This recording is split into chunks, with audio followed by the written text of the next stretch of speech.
시청자 여러분 안녕하십니까? 8월 4일 목요일 아침을 여는 뉴스입니다. 먼저 오늘의 날씨 전해드립니다. 8월 4일 날씨입니다. 다시 맑고 화창한 날씨 예상됩니다. 최고기온 85도, 최저기온 70도입니다. 날씨였습니다. 이어서 한인사회 주요 취재 뉴스를 전해드립니다. 첫 번째 소식입니다. 범죄 예방을 위해 경찰과 지역 주민들과의 유대 강화를 목적으로 해마다 실시하고 있는 내셔널 나잇아웃 행사가 이일 뉴욕과 뉴저지를 비롯한 미국 전역에서 실시됐습니다. 김상수 인턴 기자의 보도입니다. 범죄 예방을 위해 지역 주민과 경찰, 지역 정치인들이 한자리에 모이는 내셔널 나잇 행사가 한인 밀집 지역인 뉴욕 플러싱과 뉴저지 팰리세이즈 팍 등 미 전역에서 성황리에 진행됐습니다. 팰리세이즈 팍 경찰서가 펠팍 타우너라 브로드 애비뉴에서 차량 통행을 막고 오후 6시부터 9시까지 진행돼 버겐 카운티 셰리프국과 지역 주민 등 200여 명이 참석해 성황을 이뤘습니다. 펠팍 안에 있는 그 주민들 중에 청소년들이 많아요.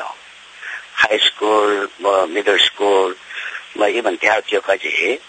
그 많은 학생들이 있는 중에 마약을 한다든지 그 학생들에서 그 비뚤어진 학생들이 많잖아요. 이런 학생들을 어떻게 하면은 좋은 선구자가 되기 위해서 어떻게 선별을 할 수 있는 그런 방안을 모색해가지고 연례 행사를 이 경찰서 주최로 하고 있으며, 이번 행사는 범죄 및 마약 방지 인식을 강조하고 이웃과 경찰 간의 유대 강화, 지역별 반범죄 노력에 대한 참여 및 지지를 만들고 시민들의 범죄 대항에 잘 조직돼 범죄에 저항한다는 취지로 진행됐습니다. 범죄 예방 캠페인 내셔널 나잇 행사에서 경찰관들은 부스를 설치해 범죄 예방 지침서를 주민들에게 나눠주고 핫도그와 햄버거를 무료로 제공하는 등 주민들과의 유대 강화를 위해 유익한 시간을 보냈습니다. KNN 뉴스 김상수입니다. 운전 중 교차로 진입 시 노란 신호등이 켜진 상태에서 차량이 진입하게 될 경우 교통 감시 카메라에 적발돼 벌금이 부과되는 것으로 알려져 한인 운전자들의 각별한 주의가 요구되고 있습니다. 주혜진 인턴 기자가 보도합니다. 뉴욕, 뉴저지 곳곳에 감시 카메라가 생겨나고 있는 가운데 운전 중 교차로 진입 시 노란 신호등이 켜진 상태에서 차량이 진입하게 될 경우 감시 카메라에 적발될 가능성이 높습니다. 노란불이면 이제 빨리 지나가야지 하는 그런 마음을 갖고 있는데, 그러면 벌써 앞차하고도 위험하고, 그리고 또 이미 차가 중간에서 빨간불로 바뀌기 때문에 기계에서는 여지없이 티켓을 띄게 돼 있어요. 그러니까 노란불이다 그러면 아예 거기서 가시려고 하지 말고 그냥 정지하시는 게 굉장히 좋을 것 같습니다. 감시 카메라는 빨간 신호등을 무시하고 그대로 직진하는 차량과 빨간불일 때 우선 멈춤을 하지 않고 바로 우회전하는 차량의 번호판에 사진을 찍어 우편으로 벌금을 부과합니다. 교통 관련 티켓은 80불에서 85불 정도로 교통 위반 벌점을 관장하는 뉴저지주 교통국이 현재 감시 카메라에 의한 벌점은 부과하지 않고 있기 때문에 앞으로 주 교통국이 감시 카메라에 의한 단속을 인정할 것으로 예상되므로 곧 벌점도 함께 부과될 것으로 예상됩니다. 감시 카메라는 단속이 목적이 아니라 과속이나 신호 위반에 따른 사고를 방지하고 경각심을 주기 위한 것으로 한인들의 교통법규 준수가 요구됩니다. KNN 뉴스 조혜진입니다. 석사 학위 이상의 외국인 전문 인력과 기업가들에게 영주권 취득 기회를 완화시키는 안이 발표됐습니다. 이일 국토안보부 자넷 나폴리타노 장관과 이민서비스국 USCIS는 국가에 이익을 주는 기업체를 운영하거나 외국인 전문 인력일 경우 취업 이민 2순위나 취업 승인서 신청 과정이 필요 없는 EB2, 국익 면제 조항 NIW를 통해 영주권을 신청할 수 있다는 안을 발표했습니다. NIW 해당자는 별도의 취업 승인서가 없어도 곧장 취업 이민 신청서와 영주권 신청서를 접수할 수 있습니다. 석사 학위 이상 소지자의 경우 스폰서 없이도 영주권을 신청할 수 있는 길이 확대되는 것입니다. 국토안보부와 USCIS의 이번 조치는 미국의 경제를 활성화시키기 위한 것으로 외국인 기업가들의 투자 유치를 끌어올려 일자리를 창출하겠다는 의지로 풀이됩니다. 항생제에도 죽지 않는 살모넬라균으로 인한 감염 사례가 캘리포니아를 비롯한 전국 26개 주에서 확산돼 총 77명이 발병하고 이 중 1명이 사망한 것으로 나타나 연방과 주 보건당국에 비상이 걸렸습니다. 이일 연방질병통제예방센터 CDC와 캘리포니아 보건당국에 따르면 LA 카운티를 포함한 캘리포니아 지역에서 6명을 포함해 전국적으로 총 77명이 최근 살모넬라 감염 증상을 보여 이 중 22명이 병원 입원 치료를 받았으며 북가주 세크라멘토에서 발생한 환자 1명이 결국 사망한 것으로 나타났습니다. 이번 감염 확산의 원인균은 살모넬라 하이델베르그로 불리는 항생제 내성을 가진 변종 슈퍼박테리아로 감염자들은 지난 3월부터 6월 말 사이에 소매점들에서 판매된 가른 터키 냉동 고기를 먹고 감염된 것으로 나타났다고 보건당국은 밝혔습니다. 보건당국은 살모넬라균에 오염된 터키 고기가 어떤 브랜드이며 어느 지역에서 팔렸는지 등은 구체적으로 밝히지 않았으며 리콜 실시 여부도 아직 결정되지 않았다고 밝혔습니다. 계속해서 조정무 보도본부장의 지역뉴스 브리핑이 이어집니다. 시청자 여러분 안녕하십니까? 8월 4일 목요일 뉴욕 일원에서 발행된 한국어 신문에 실린 주요 로컬 뉴스 전해드리겠습니다. 먼저 중앙일보입니다. 중앙일보 오늘 일면 탑은 사진입니다. 온누리교회 하용조 목사의 장례 예배가 엄수된 그런 사진인데요. 2일 오전에 소천한 하용조 목사 장례 예배가 어제 온누리교회 지교회인 뉴욕 온누리교회에서 열렸습니다. 예배에 앞서서 300여 명의 교인들이 교회에 마련된 빈소 그 고인의 영정 앞에서 헌화하고 있는 사진 실었습니다. 사이드 탑은 뉴욕시 최대 한인 밀집 지역은 플러싱의 머레이힐이다라는 그런 제목입니다. 좀 궁금했던 사안인데요. 뉴욕시에서 한인이 가장 많이 사는 타운은 좀 조그만 타운으로 단위를 좁혀서 플러싱 머레이힐인 것으로 조사가 됐습니다. 이 머레이힐은 동서로 파슨스 불바드와 유토피아 파크웨이 그리고 남북으로는 샌포드 애비뉴와 베이사이드 애비뉴에 이르는 그 사각형 지역입니다.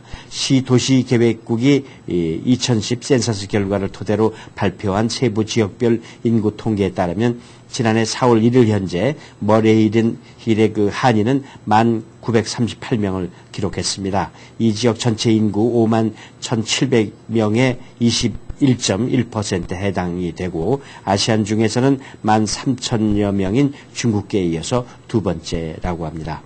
그리고 나서 머레이힐 다음으로 한인이 많은 것은 플러싱 다운타운으로 6,791명으로 나타났습니다.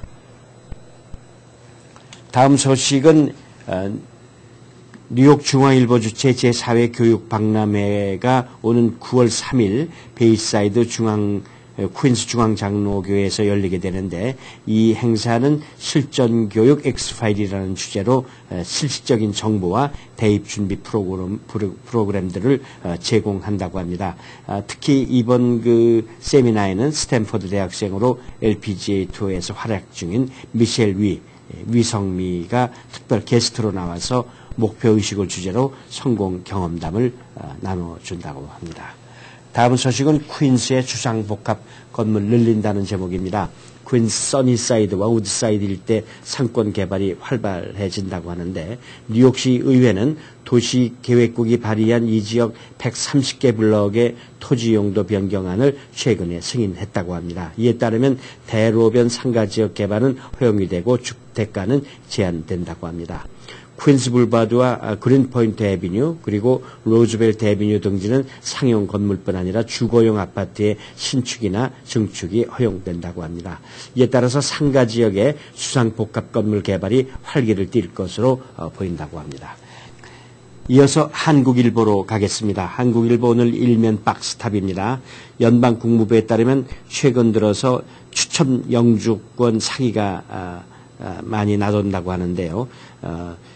추첨 영주권에 당첨됐다는 편지를 보내가지고 수속 비용을 요구하는 사기 이메일이나 편지가 무차별적으로 발송되고 있다고 합니다. 이에 따라서 피해자들도 속출하고 있다고 하는데 사기범들은 미국 국기나 연방정부 빌딩 이미지가 들어있는 이메일이나 편지를 이용해서 정부기관을 사칭하고 추첨 영주권 발급을 위해 여권 사진과 여권 복사본 그리고 800여 달러의 수수료 등을 우편으로 보낼 것을 요구하고 있습니다. 이와 관련해서 국무부 측은 연방정부는 추첨 영주권 당첨자들에게 별도의 당첨 통지를 보내지 않는다는 것을 명심해야 된다. 그리고 영주권 추첨 사이트에서 당첨 여부를 확인할 수 있다고 경고했습니다. 다음 소식은 냉동 칠면조 먹고 살모넬라 균에 감염됐다고 합니다. 한 명이 사망을 했군요. 연방농무부는 어제 전국 시중에서 유통되는 카길사 제조 칠면조 냉동고기 3,600만 파운드에 대해서 전격 리콜을 단행했습니다. 뉴욕주를 포함한 전국 26개 주에서 77명이 해당 사의 그 냉동 칠면조를 먹고 살모넬라균에 감염돼 그중 한 명이 사망했기 때문이라고 합니다. 다음 소식은 메디케어 혜택 줄면 어떡하나 하는 그런 제목을 달았습니다. 연방정부의 부채 상한 증액안이 대통령의 서명으로 법제화된 가운데 한인을 비롯한 소수의 사회복지단체들 사이에 메디케어 등 복지예산 삭감에 대한 우려의 목소리가 높아지고 있는 상황이죠. 아직 정확한 세부화는 공개되지 않았지만 향후 10년간 2조 달러에 달하는 예산을 삭감하기 위해서는 결국 그 노인과 저소득층에게 제공되고 있는 메디케어나 메디케이드의 축소가 불가피할 전망이라고 합니다. 특히 한인을 비롯한 소수의 노인들은 메디케어와 메디케이드의 의존성이 높기 때문에 병원 진료에 앞으로 어려움이 클 것으로 우려되고 있다는 그런 기사입니다. 다음 소식은 뉴저지가 안전벨트 착용률이 아주 높은 주로 그렇게 기록이 되고 있습니다. 뉴저지주 고속도로 안전국이 올해 5월 24일부터 6월 5일까지 주내 21개 카운티에서 그 차 안전벨트 착용 집중 단속을 실시한 결과 착용률 94.5%로 최고를 기록했다고 주 검찰청이 밝혔습니다. 특히 한인 밀집 지역인 버겐 카운티는 안전벨트 착용률이 95.6%를 기록해서 주 전체에서 상당히 높은 비율을 보였습니다. 1위는 97.4%를 기록한 서머셋 카운티였고 2위는 95.9%를 보이는 유니언 카운티였다고 합니다. 이상으로 8월 4일 목요일 지역뉴스 브리핑 마치겠습니다. 감사합니다. 계속해서 한인사회 소식 전해드립니다. 한인사회 행사 안내입니다. 플러싱 마클레이 애베뉴에서 2일 미 전역 경찰국이 운영하는 National Night Out Against Crime 행사가 진행됐습니다. 플러싱 지역에서도 다문화 주민들과 함께 뉴욕 가정상담소가 참여했습니다. 이 행사에는 2,000여 명의 다문화 지역 주민이 참여해 즐거운 오후 시간을 보냈습니다. 애쉬켄 미술학원이 브루클린 커뮤니티 후원으로 전시회를 개최합니다. 요즘 크게 부각되고 있는 노스 브루클린에 대한 영 아티스트들의 생각을 작품으로 표현한 전시입니다. 오는 8월 27일까지 전시될 예정이며 미술 애호가 여러분들의 많은 참여 바랍니다.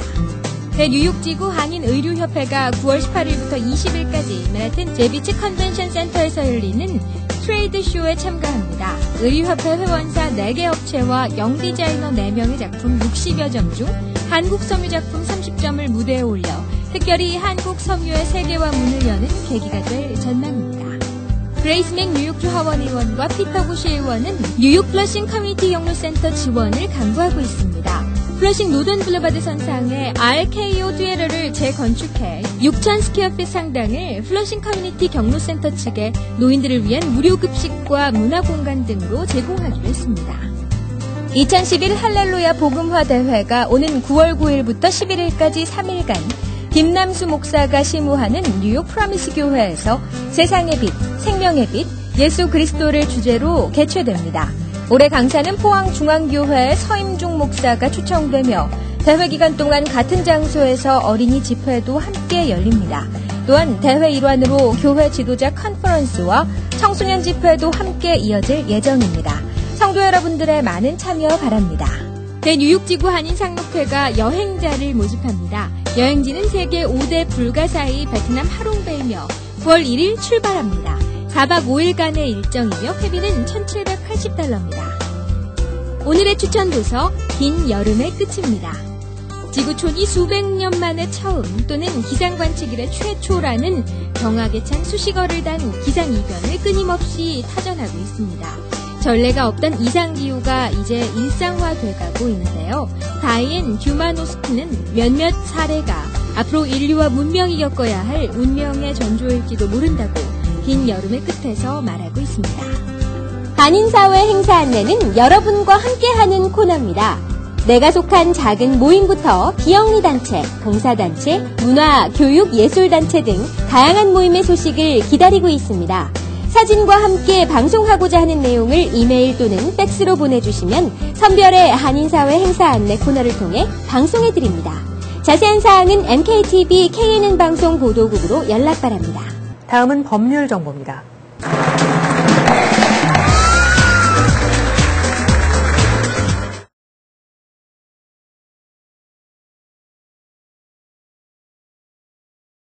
미국에서는 만약 빚을 갚지 못했을 경우 빚을 갚으라는 독촉 전화나 편지가 오면 그 채권자는 FTC라고 미국 정부 기관에서 Fair Debt Collection Practice라는 법을 지켜야 됩니다.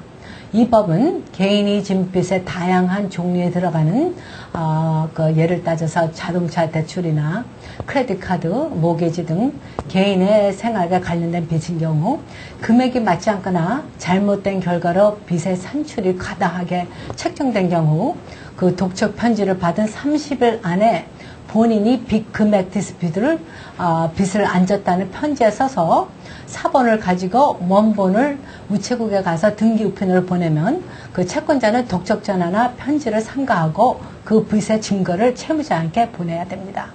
감사합니다. 이상으로 8월 4일 아침을 여는 뉴스를 마칩니다. 활기찬 하루 되시기 바랍니다. 시청해주신 여러분 고맙습니다.